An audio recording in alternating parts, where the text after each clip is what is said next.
नमस्कार दोस्तों, मैं हूं आपका दोस्त के बी। तो आज के इस वीडियो में हम वर्ष 2018 में जो आपके ग्रुप डी का एग्जाम हुआ था उसमें ज्योग्राफी, पॉलिटी, हिस्ट्री और जीके सेक्शन से जो भी हमारे प्रश्न पूछे गए थे उन सारे प्रश्नों को डिस्कस करेंगे। तो दो भागों में ऑलरेडी हम लोगों ने 200 प्रश्नों को डिस्कस किया हुआ है। अगर आपने उन वीडियो को नहीं देखा है तो ऊपर के आई बटन पर आपको लिंक मिलेगी, वहां से आप लोग उन वीडियोस को देख सकते हैं। तो आज के इस वीडियो में भी हम लोग टोटल आपके 100 जीके के प्रश्नों को डिस्कस करेंगे। तो पूरा वीडियो बहुत ही ध्यान से देखिएगा और वीडियो अगर आपको पसंद आता है तो इसे लाइक करने के साथ अपने सभी दोस्तों के साथ में शेयर जरूर करिएगा।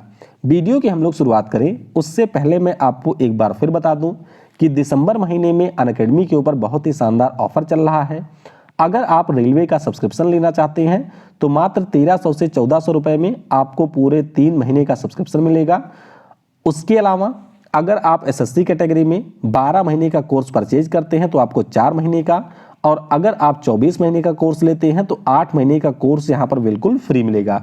इसी प्रकार से अगर आप लोग एक कंबाइन रूप से किसी एग्जाम की तैयारी कर रहे हैं, जैसे कि एसएससी हो गया, बैंक हो गया, रेलवे हो गया, या फिर जो आपके अन्य एग्जाम हैं, तो इन सभी के लिए भी आप लोग कंबाइन कोर्स ले सकते हैं। और यहाँ पर 12 महीने के साथ 6 महीने और 24 महीने के साथ आपको 12 महीने का कोर्स बिल्कुल मुफ्त मिलेगा। तो ज़्यादा जानकारी के लिए ये मेरा व्हाट्सएप नंबर है, इसके ऊपर आप मुझसे कांटेक्ट कर सकते हैं और अनअकैडमी के किसी भी कोर्स के ऊपर आप यहाँ पर मैक्सिमम डिस्काउंट अवेल कर सकते हैं। ध्यान रखिएगा 29 दिसंबर से नए बैच भी शुरू हो रहे हैं अनअकैडमी के ऊपर। तो अगर आप लोग एसएससी के किसी भी एग्जाम की तैयारी एक सिस्टमैटिक वे में हमारे भारत के बेस्ट एजुकेटर की सहायता से करना चाहते हैं तो अनअकैडमी के इन कोर्सेज को भी आप लोग ज्वाइन कर सकते हैं। बाकी अगर मैं बात करूं तो अनअकैडमी के ऊपर मेरी भी लाइव क्लास होती है। अगर आप ग्रुप डी के एग्जाम की तैयारी कर रहे हैं तो यहाँ पर हम लोग मॉक टेस्ट और जो आपके प्रैक्टिस सेट हैं उनको डिस्कस करते हैं। तो आप लोग उन क्लासेस को भी बिल्कुल फ्री में ज्वाइन कर सकते हैं और सभी क्लास की पीडीएफ भी डाउनलोड कर सकते हैं। तो चलिए अब हम इस वीडियो की शुरुआत करते हैं। पहला प्रश्न है कि भारत के 12वें प्रधानमंत्री कौन थे। तो भारत के अगर हम लोग 12वें प्रधानमंत्री की बात करें तो ये थे इंदर कुमार गुजराल। क्या नाम है? इंदर कुमार गुजराल इनका नाम है। ऑप्शन यहाँ पर फिलहाल ए हो जाएगा करेक्ट। ये देख सकते हैं कि 1997 से 98 तक ये आपके देश के प्रधानमंत्री रहे थे और ये हमारे 12वें नंबर के पीएम थे। तो ऑप्शन ए हो जाएगा यहाँ पर करेक्ट। अगला प्रश्न है कि गुगली शब्द किस खेल से संबंधित है। तो गुगली शब्द की बात करें, ये हमारा संबंधित है क्रिकेट से। किससे? क्रिकेट से जुड़ा हुआ एक शब्द होता है गुगली। ऑप्शन फिलहाल के लिए बी हो जाएगा आपका करेक्ट। अगला प्रश्न है कि अकबर ने धार्मिक सहिष्णुता की नीति का पालन किया और डैश डैश को अपने दरबार में उच्च पद प्रदान किए। तो यहाँ पर जो धार्मिक सहिष्णुता की नीति है इसका पालन अकबर ने किया था और राजपूतों को अपने दरबार में उच्च पद दिया था। ऑप्शन फिलहाल के लिए यहाँ पर सी हो जाएगा करेक्ट। अगला प्रश्न है कि भारतीय संविधान के किस अनुच्छेद के अंतर्गत राष्ट्रीय ध्वज फहराने का अधिकार है। तो अगर हम लोग बात करते हैं राष्ट्रीय ध्वज फहराने के अधिकार की तो ये हमको मिलेगा अनुच्छेद 19 के क्लॉज 1 में। ऑप्शन फिलहाल के लिए यहाँ पर बी हो जाएगा करेक्ट। ये देख सकते हैं कि इसके लिए हमारे सुप्रीम कोर्ट के द्वारा एक डिसीजन भी दिया गया था 2004 में और इसी में कहा गया है कि जो हमारे अनुच्छेद 19 का क्लॉज 1 है इसके ए में किसी भी व्यक्ति को भारत के नेशनल फ्लैग को फहराने का अधिकार है। तो बी हो जाएगा यहाँ पर करेक्ट। अगला प्रश्न है कि हमारे यहाँ पर जो संविधान सभा थी इसने किस दिन भारत के राष्ट्रीय ध्वज को अपनाया था। काफी महत्वपूर्ण प्रश्न है। तो ध्यान रखिएगा इस ध्वज को अपनाया गया था 22 जुलाई 1947 को, यानी कि आजादी के तुरंत बाद। ऑप्शन यहाँ पर डी हो जाएगा करेक्ट। अगला प्रश्न है कि मिल्खा सिंह के जो पुत्र हैं जीयू मिल्खा सिंह, ये किस खेल से जुड़े हुए हैं। तो काफी महत्वपूर्ण है। इसी साल इनको गोल्डन वीजा भी दिया गया है यूएई के द्वारा और ये हमारे गोल्फ के खिलाड़ी हैं। मिल्खा सिंह के बारे में तो आप सभी को पता होगा, जो कि हमारे स्प्रिंट रनर थे। इसी साल इनका निधन भी हुआ है। तो जीयू मिल्खा सिंह की बात करें तो ये हमारे गोल्फ के खिलाड़ी हैं। ऑप्शन फिलहाल के लिए ए हो जाएगा यहाँ पर करेक्ट। अगला प्रश्न है कि श्री शिव छत्रपति स्पोर्ट कॉम्प्लेक्स, जिसे बालेवाड़ी स्टेडियम भी कहा जाता है, ये आपको कहां पर मिलेगा?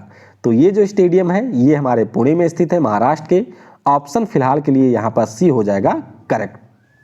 अगला प्रश्न है कि प्राचीन संस्कृत व्याकरण पुस्तक जिसका नाम है अष्टाध्यायी, इसके लेखक कौन है?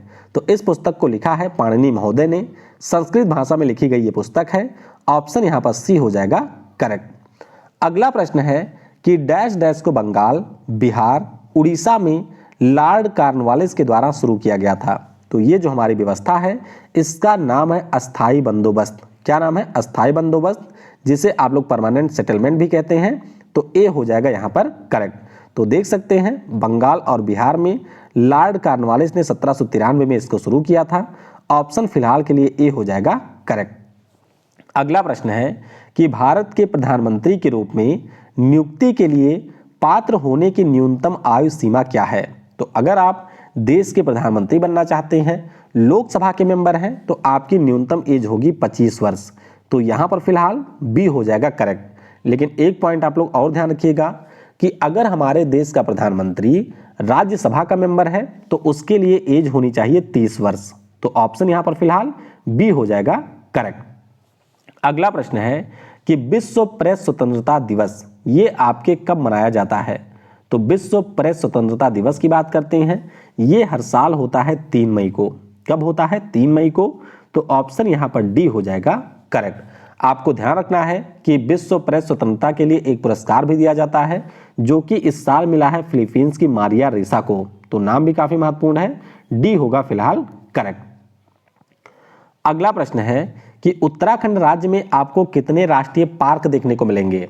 तो उत्तराखंड राज्य की बात करें तो यहां पर टोटल आपके 6 राष्ट्रीय पार्क हैं, यानी कि ऑप्शन डी हो जाएगा करेक्ट। ये देख सकते हैं गोविंद पशु विहार नेशनल पार्क, फूलों की घाटी national park, Nanda Devi national park, Gangotri national park, Rajaji national park और हमारा है जिम कॉर्बेट नेशनल पार्क।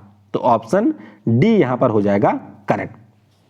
अगला प्रश्न है कि dash dash tennis champion Sania Mirza की आत्मकथा है। तो इस किताब का नाम है एस अगेंस्ट ऑड्स। क्या नाम है? एस अगेंस्ट ऑड्स नाम है।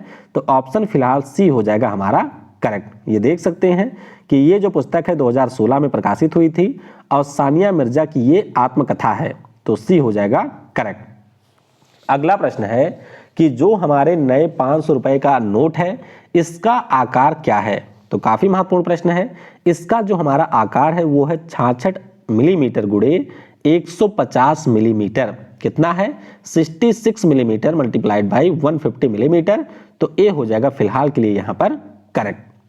अगला प्रश्न है कि जो हमारा देश भारत है ये भूमध्य रेखा से मात्र कितने डिग्री उत्तर में है?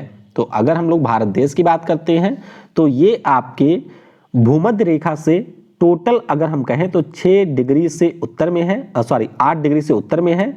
सी हो जाएगा यहां पर करेक्ट। अब देखिए जैसे ये हमारा भारत हो गया, ये मैं मान लेता हूं भारत है, तो यहां से आपका पूछा जा रहा है, आपको पता होगा कि 8 डिग्री 4 मिनट के से हमारा भारत शुरू होता है। तो आपका सही उत्तर हो जाएगा यहां पर ऑप्शन सी। वैसे अगर आपसे पूछा जाए कि भारत का विस्तार कहां से कहां तक है तो दक्षिण से उत्तर में जो विस्तार है ये 8 से 37 के बीच में है। और अगर हम लोग बात करते हैं पश्चिम से पूरब के विस्तार की तो ये 68 से है 97 डिग्री के बीच में। तो ऑप्शन सी हो जाएगा करेक्ट।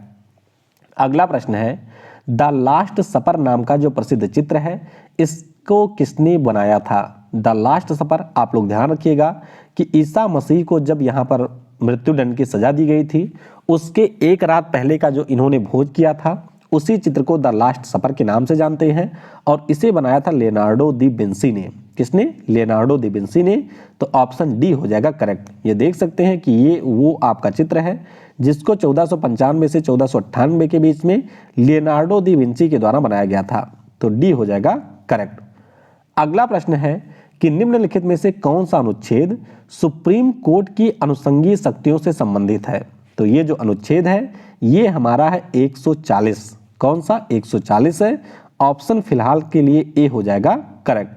अच्छा, अनुच्छेद 143 भी आप लोग याद रखिएगा क्योंकि जो आर्टिकल 143 है इसके अंतर्गत हमारे देश का जो राष्ट्रपति है वो किसी भी मुद्दे पर सुप्रीम कोर्ट से सलाह ले सकता है और यहाँ पर उस सलाह को मानने के लिए आपका राष्ट्रपति बाध्य नहीं होता है। तो ऑप्शन फिलहाल ए होगा करेक्ट। अगला प्रश्न है कि निम्नलिखित में से कौन सा राज्य है जो कि बांग्लादेश के साथ अपनी सीमा को साझा नहीं करता है। अब देखिए, अगर आपको मैप का आइडिया है तो इसका उत्तर आप लोग तुरंत दे सकते हैं। जैसे ये बांग्लादेश हो गया तो पश्चिम बंगाल इसके साथ सीमा बनाता है, आपका मेघालय इसके साथ सीमा बनाता है, उसके बाद में असम 2 जगह से इसके साथ सीमा बनाता है, फिर यहाँ पर त्रिपुरा है और यहाँ पर है मिजोरम। तो ये बनाते हैं सीमा। जो आपका मणिपुर राज्य है वो सीमा नहीं बनाता है। तो ऑप्शन ए हो जाएगा यहाँ पर करेक्ट। अगला प्रश्न है कि पीसीए यानी कि बैंकों की वित्तीय स्थिति को उपयुक्त बनाए रखने के लिए जो पर्यवेक्षी उपकरण है इसका पूरा नाम क्या है। तो ध्यान रखिएगा, पीसीए का पूरा नाम होता है प्रॉम्प्ट करेक्टिव एक्शन। क्या होता है? Prompt corrective action. और अगर कोई भी बैंक आरबीआई के गाइडलाइन को फॉलो नहीं करता है तो इसी के अंतर्गत उसके ऊपर आपके कुछ प्रतिबंध लगाया जाता है। तो फिलहाल बी हो जाएगा करेक्ट। अगला प्रश्न है कि जो हमारे पूर्व टेनिस खिलाड़ी रहे हैं लिएंडर पेस, इनके पिता जो कि भारतीय राष्ट्रीय टीम के सदस्य रहे थे वे कौन से खेल से संबंधित है। तो लिएंडर पेस के जो पिता हैं ये हमारे हॉकी के खिलाड़ी थे। ऑप्शन यहाँ पर ए हो जाएगा करेक्ट। नाम इनका क्या था? तो इनका नाम है बीस पेस। और 1972 में जब हमारी हॉकी टीम ने म्यूनिक ओलंपिक में पार्टिसिपेट किया था तो उसमें ये टीम के सदस्य थे। तो ध्यान रखिएगा, ऑप्शन यहाँ पर ए हो जाएगा करेक्ट। अगला प्रश्न है कि डैश डैश त्रावणकोर के दीवान थे जिन्होंने 1808 में एक विद्रोह का नेतृत्व किया था और उन्हें सार्वजनिक रूप से फांसी दी गई थी। तो देखिए, ये थोड़ा सा टफ प्रश्न है और नाम इनका है बेलू थम्पी। तो यहाँ पर ऑप्शन आपका ए हो जाएगा करेक्ट। तो ये देख सकते हैं, बेलू थम्पी दलावा इनका नाम था। 6 मई 1765 को इनका जन्म हुआ था और 29 मार्च 1809 को इनको फांसी दी गई थी। तो ध्यान रखिएगा, ऑप्शन यहाँ पर ए हो जाएगा करेक्ट। अगला प्रश्न है कि निम्नलिखित मठों में से कौन सा मठ है जो कि आपके सिक्किम राज्य में स्थित है। तो सिक्किम राज्य के मठ के बारे में पूछा गया है। नाम इसका है रूमटेक। क्या नाम है? रूमटेक नाम है। तो ऑप्शन यहाँ पर बी हो जाएगा करेक्ट। देखिए, ध्यान रखिएगा कि जो ताबो मठ है ये हिमाचल प्रदेश में है, उसी प्रकार से जो हेमिस मठ है वो आपके लद्दाख में है। के मठ की बात करें तो ये हिमाचल प्रदेश में है और रूमटेक आपके है सिक्किम में। तो यहाँ पर ऑप्शन हमारा बी हो जाएगा करेक्ट। अगला प्रश्न है कि भारत में जो हमारे गोल्ड फील्ड हैं इनकी संख्या कितनी है। तो ध्यान रखिएगा, हमारे देश में जो टोटल गोल्ड फील्ड हैं इनकी संख्या है 3। 2 आपको मिलेंगे कर्नाटक में और 1 हमारा है आंध्र प्रदेश में। तो ऑप्शन यहाँ पर सी हो जाएगा फिलहाल करेक्ट। ये आप देख सकते हैं कि जो हमारा कोलार गोल्ड फील्ड है ये आपको कर्नाटक में मिलेगा। उसी प्रकार से जो हट्टी गोल्ड फील्ड है ये भी आपके कर्नाटक में है और जो हमारा रामगिरी गोल्ड फील्ड है ये आपको आंध्र प्रदेश में देखने को मिलेगा। वैसे अगर हम लोग बात करें तो हमारे देश में कर्नाटक सबसे ज़्यादा सोने का उत्पादन करता है। तो ऑप्शन फिलहाल सी हो जाएगा करेक्ट। अगला प्रश्न है कि बचपन बचाओ आंदोलन अभियान जिसके लिए उन्हें नोबेल शांति पुरस्कार प्रदान किया गया था की शुरुआत किसने की थी। तो बचपन बचाओ आंदोलन 1980 में शुरू किया गया था कैलाश सत्यार्थी जी के द्वारा, जिनको 2014 में मलाला यूसुफजई के साथ में नोबेल पुरस्कार मिला था। तो यहाँ पर ऑप्शन ए हो जाएगा करेक्ट। ये देख सकते हैं, बचपन बचाओ आंदोलन शुरू किया गया था कैलाश सत्यार्थी जी के द्वारा 1980 में। तो ऑप्शन यहाँ पर ए हो जाएगा करेक्ट। अगला प्रश्न है कि भारतीय अर्थव्यवस्था के संदर्भ में निम्नलिखित में से कौन सा माध्यमिक क्षेत्र के अंतर्गत आता है। तो अगर हम लोग बात करते हैं माध्यमिक क्षेत्र की तो इसके अंतर्गत आता है हमारा उद्योग। क्या आता है? उद्योग आता है। अगर हम लोग कृषि की बात करें तो ये आपके प्राइमरी सेक्टर का है। बैंकिंग और स्वास्थ्य की बात करें तो ये हमारे टर्सरी सेक्टर में आते हैं। जबकि उद्योग की बात करें तो ये आता है हमारे माध्यमिक सेक्टर यानी कि सेकेंडरी में। तो ऑप्शन फिलहाल बी हो जाएगा करेक्ट। अगला प्रश्न है कि धर्मराज रथ स्मारक कहाँ पर स्थित है। तो अगर हम लोग धर्मराज रथ स्मारक की बात करते हैं तो ये आपको फिलहाल मिलेगा महाबलीपुरम में। कहाँ पर? तमिलनाडु का जो महाबलीपुरम है उसमें आपको धर्मराज रथ स्मारक देखने को मिलेगा। तो ऑप्शन यहाँ पर डी हो जाएगा करेक्ट। दरअसल ये जो आपका पूरा मॉन्यूमेंट है इसे हम लोग पंचरथ स्मारक के नाम से जानते हैं। हमारे एक राजा थे जिनका नाम था नरसिम्हा वर्मन। इनके द्वारा 630 एडी में इनका निर्माण करवाया गया था तमिलनाडु राज्य में। तो ऑप्शन फिलहाल के लिए डी होगा यहाँ पर करेक्ट। अगला प्रश्न है कि एग्रीकल्चर शॉट जो शब्द है ये हमारे किस खेल से जुड़ा हुआ है। तो ये जो खेल है इसका नाम है क्रिकेट। तो क्रिकेट आप लोगों ने खेला भी होगा और खास तौर पे जो गांव वगैरह में क्रिकेट खेला जाता है तो आपने देखा होगा कि बहुत बार जब खिलाड़ी शॉट मारते हैं तो यहाँ पर इनका बैट तो बॉल में नहीं लगता है, लेकिन ये बहुत सारा मिट्टी यहाँ पर खोद देते हैं अपने बैट से। तो इसी प्रकार का जो शॉट होता है इसे कहा जाता है एग्रीकल्चर शॉट। तो फिलहाल सी हो जाएगा यहाँ पर करेक्ट। अगला प्रश्न है कि शेकेल किस देश की मुद्रा है। तो शेकेल की बात करें ये इजराइल देश की मुद्रा है। ऑप्शन यहाँ पर फिलहाल डी हो जाएगा करेक्ट। अच्छा, इजराइल की बात हुई है तो ध्यान रखिएगा कि इनकी जो राजधानी है वो आपको जेरूसलेम में मिलेगी। इसी साल यहाँ के नए प्रेसिडेंट बने हैं जिनका नाम इसाक हरजोग है और इसी साल नए प्राइम मिनिस्टर बने हैं जिनका नाम है नप्थाली बेनेट। तो ये सारे नाम आप लोग ध्यान रखेंगे। ऑप्शन फिलहाल डी इजराइल हो जाएगा करेक्ट।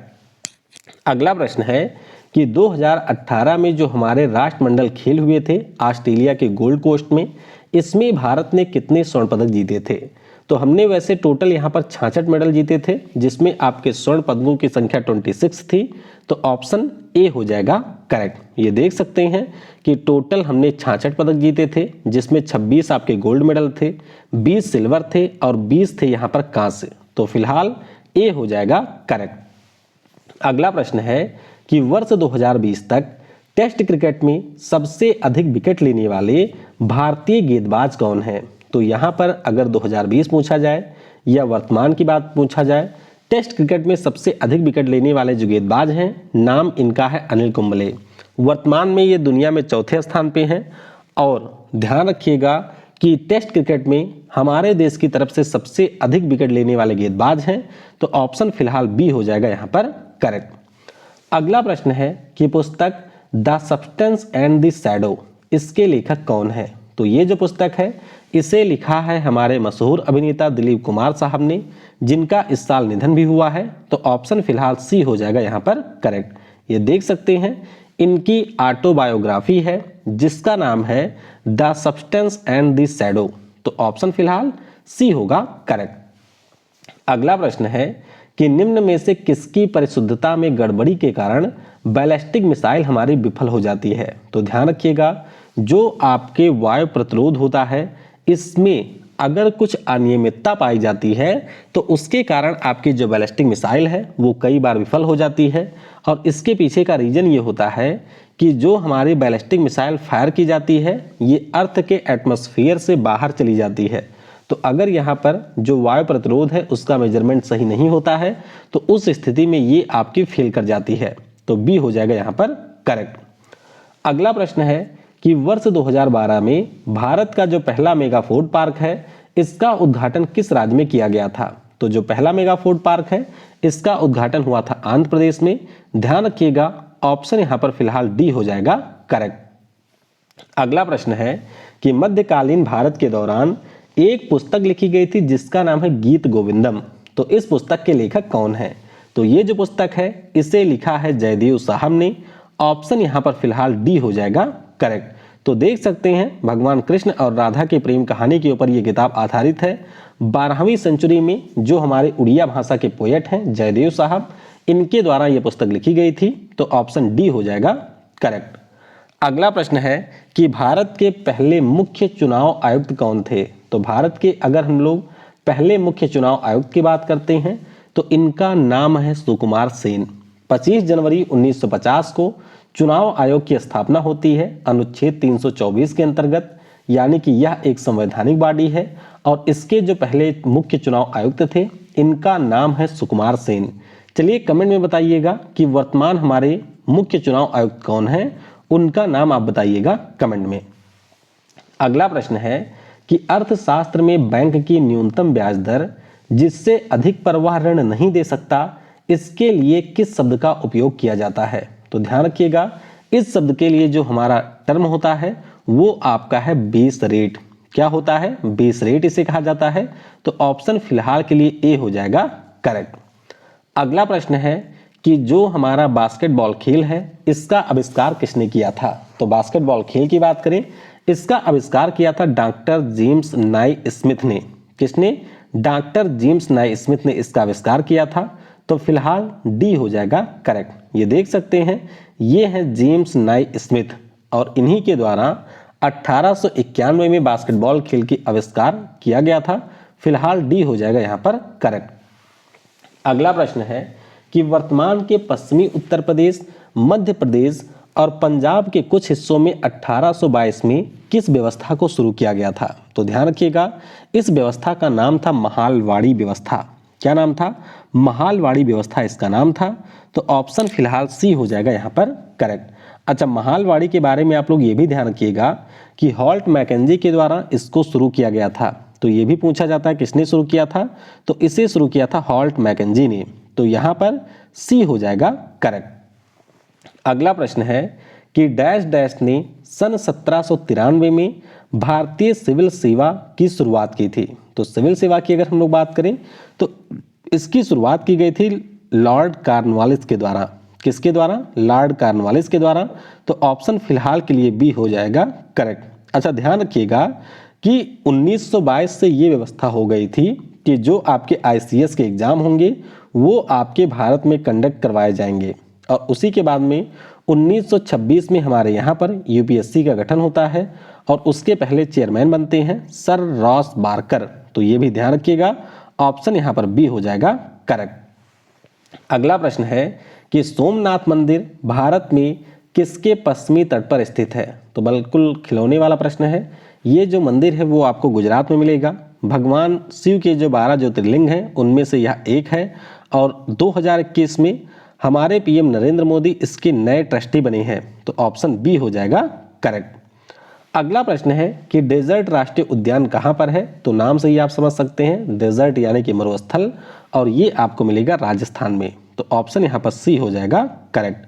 बाकी राजस्थान की बात करें तो रेगिस्तान मतलब डेजर्ट वाला, मुकुंदरा हिल्स, सरिस्का हो गया, केवलादेव है, रणथंभौर है, ये सारे नेशनल पार्क हैं राजस्थान में। अगला प्रश्न है कि भारत के किस परमाणु ऊर्जा संयंत्र ने लगातार 941 दिनों तक संचालित होकर के विश्व रिकॉर्ड बनाया हुआ है। तो ये जो विश्व रिकॉर्ड है ये आपके है कैगा न्यूक्लियर पावर प्लांट के पास में। तो फिलहाल ऑप्शन बी हो जाएगा करेक्ट।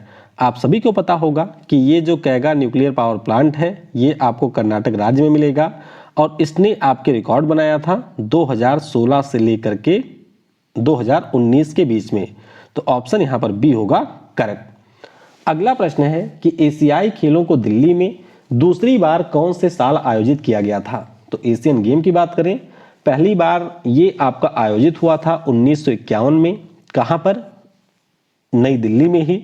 दूसरी बार इसका आयोजन होता है 1982 में। तो ऑप्शन फिलहाल सी हो जाएगा यहाँ पर करेक्ट। अगला प्रश्न है कि आपातकालीन या आपदाओं के मामले में भारत सरकार के द्वारा निम्नलिखित में से कौन सी निधि का उपयोग किया जा सकता है। तो जब आपकी आपात की स्थिति होती है उस समय जिस निधि का यूज किया जाता है ये हमारा है कंटिंजेंसी फंड।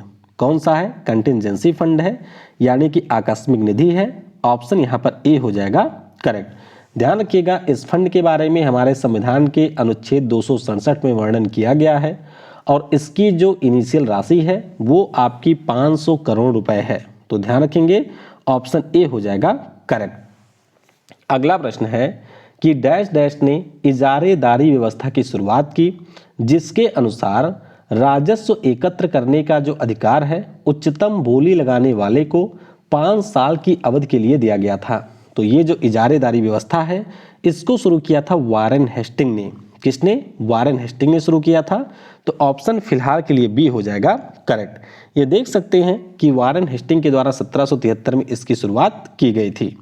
तो ऑप्शन बी होगा यहाँ पर करेक्ट। अगला प्रश्न है कि 1791 में ईस्ट इंडिया कंपनी के जो रेजिडेंट हैं जिनका नाम है जोनाथन डंकन, इन्होंने हिंदू कानून और दर्शन के अध्ययन के लिए किस कॉलेज को शुरू किया था। तो इस कॉलेज का नाम था संस्कृत कॉलेज। क्या था, संस्कृत कॉलेज इसका नाम था। ऑप्शन यहाँ पर ए हो जाएगा करेक्ट।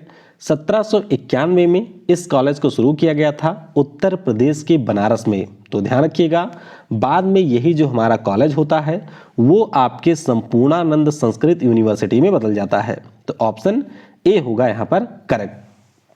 अगला प्रश्न है कि राज्यसभा के जो सदस्य हैं जिनका नाम प्रफुल्ल मनोहर भाई पटेल है, ये आपके किससे संबंधित हैं? तो प्रफुल्ल मनोहर भाई पटेल की बात करें, ये हमारे एनसीपी यानी कि नेशनलिस्ट कांग्रेस पार्टी से संबंधित है, जो कि शरद पवार साहब की पार्टी है। और आप सभी को याद रखना है कि जो प्रफुल्ल मनोहर भाई पटेल हैं इस समय ऑल इंडिया फुटबॉल फेडरेशन के ये अध्यक्ष हैं। तो ऑप्शन डी होगा यहाँ पर करेक्ट। अगला प्रश्न है कि डैश डैश साम्राज्य की जो स्थापना है 1347 में हसन गंगू ने किया था। तो ये जो साम्राज्य है ये आपका है बहमनी साम्राज्य। कौन सा है? बहमनी साम्राज्य है।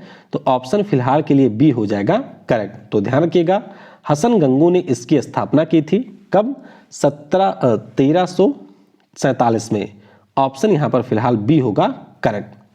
अगला प्रश्न है कि डैश डैश की जो जलवायु है वो आपकी चरम है। चरम होने का सिंपल सा मतलब है कि गर्मियों में यहाँ पर बहुत ही भीषण गर्मी पड़ती है और सर्दियों में यहाँ पर सर्दी भी बहुत ही भीषण होती है। तो ये जो हमारी जलवायु है वो आपको मिलेगी फिलहाल दिल्ली में।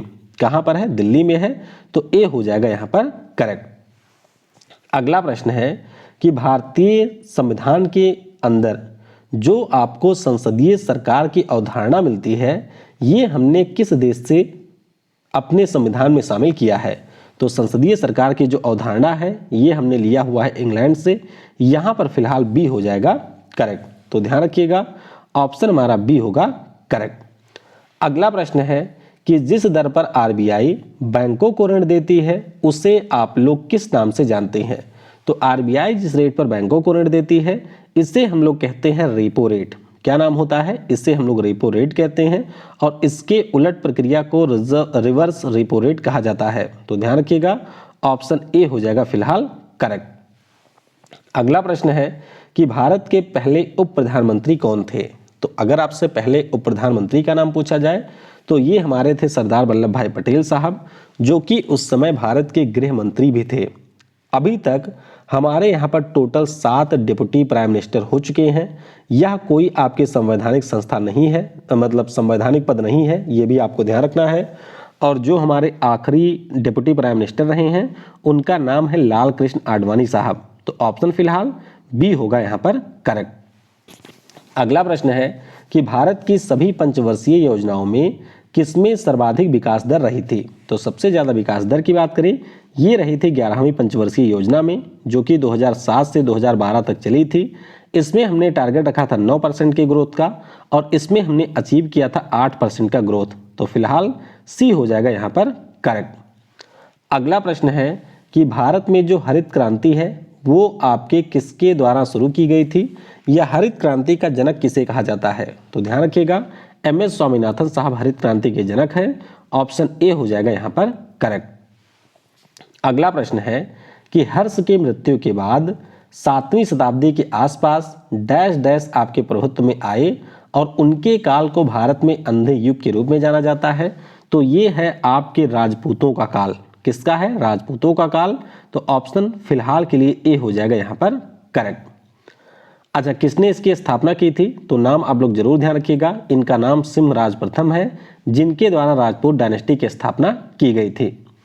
अगला प्रश्न है कि हिंदी भाषा में ज्ञानपीठ पुरस्कार जीतने वाले पहले कवि कौन थे? तो बात हो रही है हिंदी भाषा की और इसमें पहला ज्ञानपीठ पुरस्कार मिला था सुमित्रा नंदन पंत को। किसे मिला था? सुमित्रा नंदन पंत को मिला था।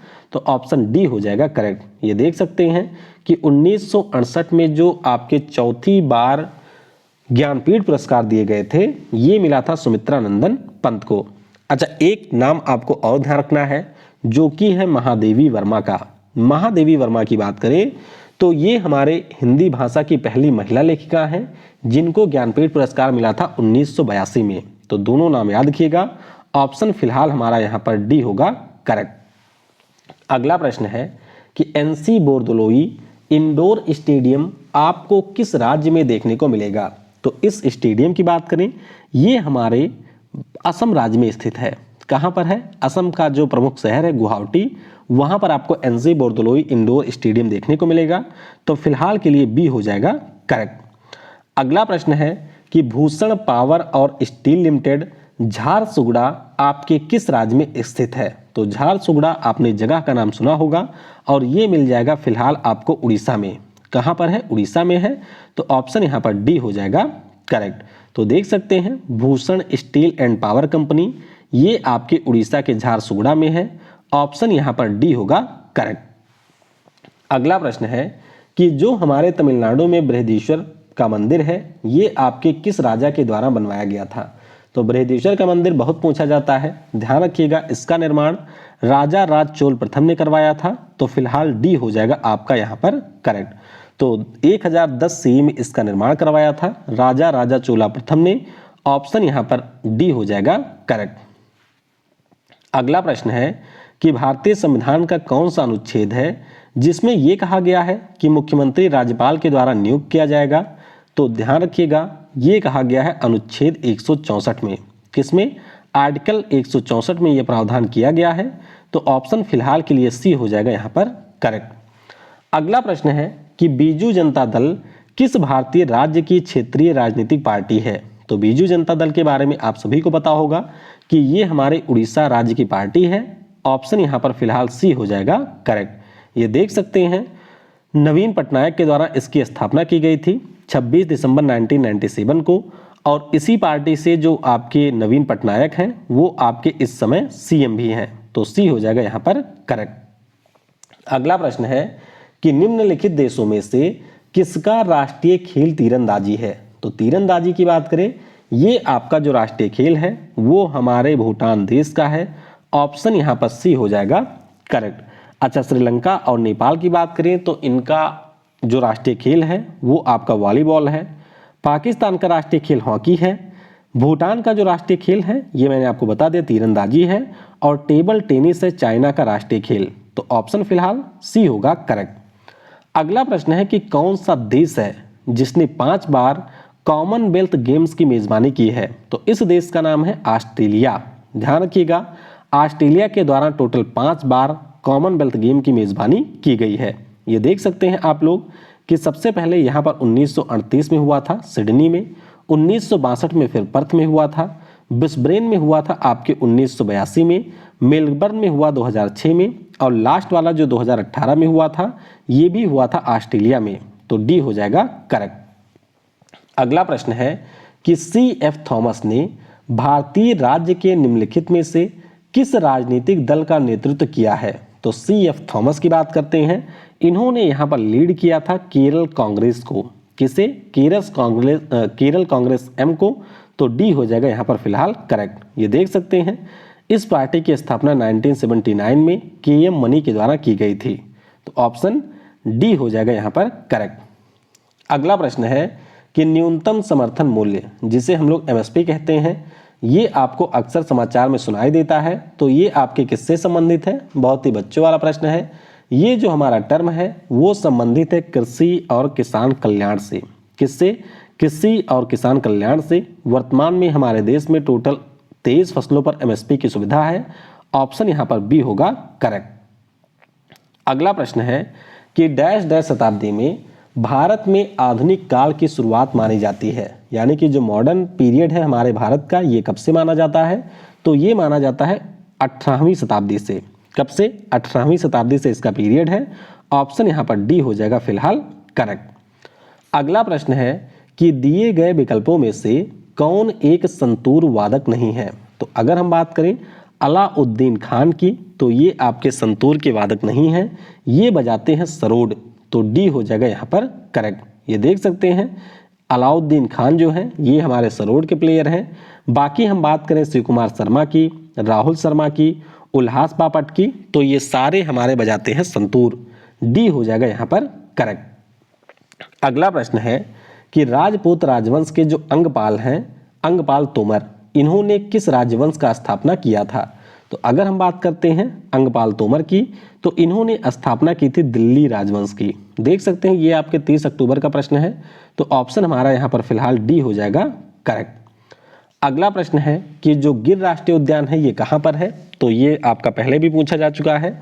गिर राष्ट्रीय उद्यान आपको गुजरात में मिलेगा, राजस्थान गलत लिखा हुआ है, गुजरात में आपको मिलेगा और ये हमारे एशियाई लायन के लिए फेमस है, तो सी होगा फिलहाल के लिए करेक्ट।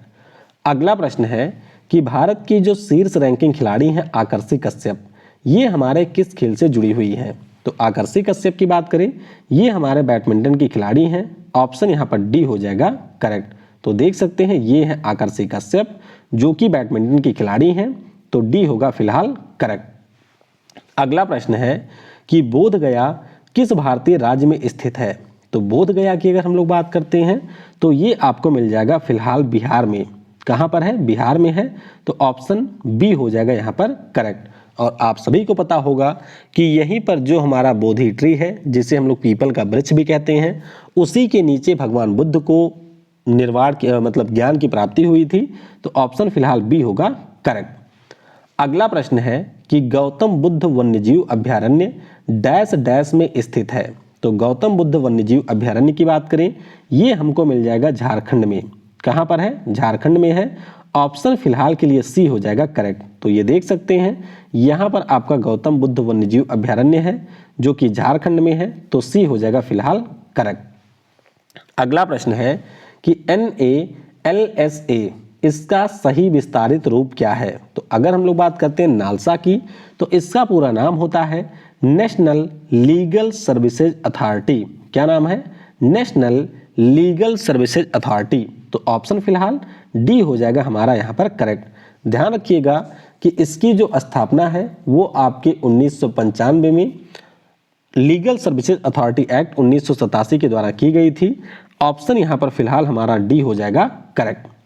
अगला प्रश्न है कि स्वतंत्र भारत के पहले वित्त मंत्री कौन थे, तो भैया ध्यान रखिएगा जो हमारे RK शनमुखम चटाई हैं, जिन्हें हम लोग RK शनमुखम चट्टी या चट्टी भी कहते हैं, ये आपके भारत के पहले वित्त मंत्री थे। BR अम्बेडकर साहब की बात करें तो ये हमारे कानून और न्याय मंत्री थे। राजेंद्र प्रसाद जी की बात करें तो ये हमारे भारत के राष्ट्रपति रहे थे। सरदार वल्लभ भाई पटेल के बारे में मैंने आपको बता दिया कि ये हमारे गृह मंत्री थे, तो ऑप्शन सी होगा यहाँ पर करेक्ट। अगला प्रश्न है कि राजनीतिक नेता नीतीश कुमार निम्नलिखित में से किस भारतीय राज्य से हैं, तो नीतीश कुमार जी की बात करते हैं ये हमारे बिहार राज्य से हैं। पिछले साल यानी कि 2020 में 7वीं बार ये आपके बिहार के मुख्यमंत्री बने थे, ऑप्शन यहाँ पर सी हो जाएगा करेक्ट। अगला प्रश्न है कि जो आपके प्लासी और बक्सर की लड़ाइयाँ हुई थी इसने किसके ऊपर अंग्रेजी शासन की स्थापना की थी, तो आपको पता होगा कि इन दोनों लड़ाइयों में जीत के बाद में जो बंगाल का रीजन है उसके ऊपर अंग्रेजों ने अधिकार कर लिया था, तो ऑप्शन यहाँ पर फिलहाल डी हो जाएगा हमारा करेक्ट। अगर हम लोग बात करते हैं प्लासी की लड़ाई की तो ये 23 जून 1757 को हुआ था। अगर हम लोग बात करते हैं बक्सर की लड़ाई की तो ये आपके 22-23 अक्टूबर 1764 को हुआ था। दोनों के बारे में ध्यान रखिएगा, ऑप्शन डी होगा फिलहाल करेक्ट। अगला प्रश्न है कि इंदिरा गांधी इंडोर स्टेडियम आपको किस शहर में देखने को मिलेगा, तो इंदिरा गांधी इंडोर स्टेडियम की बात करें ये हमारे नई दिल्ली शहर में है, ऑप्शन यहाँ पर ए हो जाएगा फिलहाल करेक्ट। अगला प्रश्न है कि डैश डैश साम्राज्य की जो स्थापना है वो संगमा राजकुमार, हरिहर और बुक्का ने किया था, तो ये जो हमारा साम्राज्य है इसका नाम है विजयनगर साम्राज्य। तो 1336 में हरिहर और बुक्का नाम के दो भाइयों के द्वारा इसकी स्थापना की गई थी और इन्होंने अपनी कैपिटल बनाई थी हम्पी को। किसको बनाया था जी, हम्पी को इन्होंने अपनी कैपिटल बनाया था, तो ऑप्शन सी होगा फिलहाल करेक्ट। अगला प्रश्न है कि वित्तीय घाटा शब्द भारत सरकार के किस मंत्रालय से संबंधित है, तो वित्तीय घाटा शब्द की बात करें तो जाहिर सी बात है ये आपके वित्त मंत्रालय से जुड़ा हुआ है, ऑप्शन यहाँ पर फिलहाल ए हो जाएगा करेक्ट। तो सरकार को जो यहाँ पर कुल पैसा मिलता है और जो हमारे सरकार का खर्च होता है उसी के डिफरेंस को कहा जाता है वित्तीय घाटा, तो ए हो जाएगा करेक्ट। अगला प्रश्न है कि डैश डैश ने सिफारिश की कि निर्णय लेने की शक्ति को विकेंद्रीकृत किया जाना चाहिए और निर्वाचित स्थानीय निकायों की स्थापना की जानी चाहिए, तो ये रिकमेंडेशन दी थी बलवंत राय मेहता कमेटी ने। किसने, बलवंत राय मेहता कमेटी ने, तो ऑप्शन डी होगा फिलहाल के लिए करेक्ट। ध्यान रखिएगा कि ये जो हमारी कमेटी है वो 14 जनवरी 1957 को गठित हुई थी और इसके चेयरमैन थे बलवंत राय मेहता, तो ऑप्शन डी हो जाएगा करेक्ट। अगला प्रश्न है बच्चों वाला कि विश्व पर्यावरण दिवस कब मनाया जाता है। बहुत ही अच्छे से ध्यान रखिएगा कि ये हर साल 5 जून को होता है। इस साल इसका जो मेजबान देश था वो हमारा पड़ोसी नल्ला पाकिस्तान रहा है और इस बार का जो विषय है वो आपका है इकोसिस्टम रीस्टोरेशन। तो ध्यान रखेंगे ऑप्शन यहाँ पर फिलहाल ए हो जाएगा करेक्ट। अगला प्रश्न है, ये बिल्कुल मतलब अजब सा प्रश्न है जो कि पूछ लिया गया था कि 2004 में जो पूर्व फ्रांसीसी राष्ट्रपति हैं निकोलस सरकोजी, इन्होंने कौन सा पुरस्कार प्राप्त किया था। तो आप लोग इसमें एक ट्रिक का यूज कर सकते हैं कि ऑप्शन में जो विकल्प सबसे ज्यादा खतरनाक है वही सही उत्तर हो सकता है। तो सबसे बड़ा विकल्प जो है वो बी है, यहाँ पर फिलहाल बी ही सही होगा। Knight of the legion of the honour नाम का जो पुरस्कार है ये मिला था निकोलस सरकोजी को, तो बी हो जाएगा करेक्ट। अगला प्रश्न है कि डैश डैश भारत के राजस्थान प्रदेश में स्थित एक धार्मिक शहर है। तो ध्यान रखिएगा राजस्थान में जो धार्मिक शहर है इसका नाम पुष्कर है। आपने प्रसिद्ध पुष्कर मेले के बारे में भी सुना होगा और पुष्कर ही हमारे दुनिया का वह स्थान है जहां पर ब्रह्मा जी की एकमात्र टेम्पल आपको देखने को मिलेगी। तो ऑप्शन डी होगा यहां पर करेक्ट। अगला प्रश्न है कि small industries and development bank यानी कि जिसका नाम सिडबी है, इसका मुख्यालय कहां पर स्थित है। तो सिडबी के बारे में ध्यान रखिएगा, इसका मुख्यालय आपके लखनऊ में है। 2 अप्रैल 1990 में इसकी स्थापना हुई थी। शिवा एस रमन यानी कि जो आपके एस रमन साहब हैं वो इस समय इसके सीएमडी हैं। तो ऑप्शन डी हो जाएगा करेक्ट। अगला प्रश्न है कि डैश डैश को मैनचेस्टर ऑफ इंडिया भी कहा जाता है। तो जो हमारा अहमदाबाद शहर है गुजरात में, इसको मैनचेस्टर ऑफ इंडिया भी कहा जाता है। अच्छा, रीजन क्या है कहे जाने के पीछे का? क्योंकि जो इंग्लैंड में मैनचेस्टर शहर है वो आपके कपड़ों के उत्पादन के लिए बहुत ही ज़्यादा फेमस है, उसी प्रकार से हमारे भारत में अहमदाबाद फेमस है। तो बी हो जाएगा फिलहाल करेक्ट। अगला प्रश्न है कि राजनीतिक नेता नवीन पटनायक कौन से राज्य से संबंधित हैं। इससे पहले इनकी पार्टी का नाम पूछा गया था, अब पूछा गया है इनका नाम। तो ध्यान रखिएगा ये उड़ीसा से रिलेटेड है, बी हो जाएगा फिलहाल करेक्ट। अगला प्रश्न है कि डैश डैश को प्रारंभिक तौर पर ईस्ट इंडीज के साथ व्यापार करने के लिए गठित किया गया था, लेकिन अंत में यह मुख्य रूप से भारतीय उपमहाद्वीप और चीन के साथ व्यापार तक ही सीमित हो गया। नाम इसका क्या है? तो इसी का नाम है ईस्ट इंडिया कंपनी। 31 दिसंबर 1600 में इसका गठन किया गया था। ऑप्शन यहाँ पर सी हो जाएगा करेक्ट। अगला प्रश्न है कि बांदो डकर गोल्ड ट्रॉफी आपके किस खेल से संबंधित है। तो ये जो हमारी ट्रॉफी है ये फुटबॉल गेम से संबंधित है। ऑप्शन यहां पर ए हो जाएगा करेक्ट। अगला प्रश्न है कि पू जोरमथंगा कौन से राजनीतिक दल का नेतृत्व करते हैं। तो पू जोरमथंगा की बात करें ये आपके मिजो नेशनल फ्रंट से जुड़े हुए हैं। ऑप्शन यहां पर फिलहाल डी हो जाएगा करेक्ट। अगला प्रश्न है कि एयर इंडिया के वर्तमान अध्यक्ष और प्रबंध निदेशक कौन है। एयर इंडिया के बारे में आप सभी को पता होगा कि हमारे टाटा ग्रुप ने इसको एक बार फिर से खरीद लिया है, यानी कि इन्हीं की कंपनी थी पहले ये, और अब इन्होंने वापस से इसको खरीद लिया है। और वर्तमान में जो इसके सीएमडी हैं इनका नाम है राजीव बंसल। क्या नाम है? राजीव बंसल। तो बी हो जाएगा फिलहाल करेक्ट। अगला प्रश्न है कि संयुक्त राष्ट्र आर्थिक और सामाजिक परिषद के सदस्यों का कार्यकाल कितने वर्ष का होता है। तो ये जो मेंबर होते हैं इनका कार्यकाल होता है टोटल 3 सालों का। ऑप्शन फिलहाल के लिए सी हो जाएगा करेक्ट। तो देख सकते हैं टोटल 54 मेंबर होते हैं। हेडक्वार्टर इसका न्यूयॉर्क में है। आपके यूनाइटेड नेशन की यह एक महत्वपूर्ण बॉडी है। ऑप्शन फिलहाल के लिए सी हो जाएगा करेक्ट।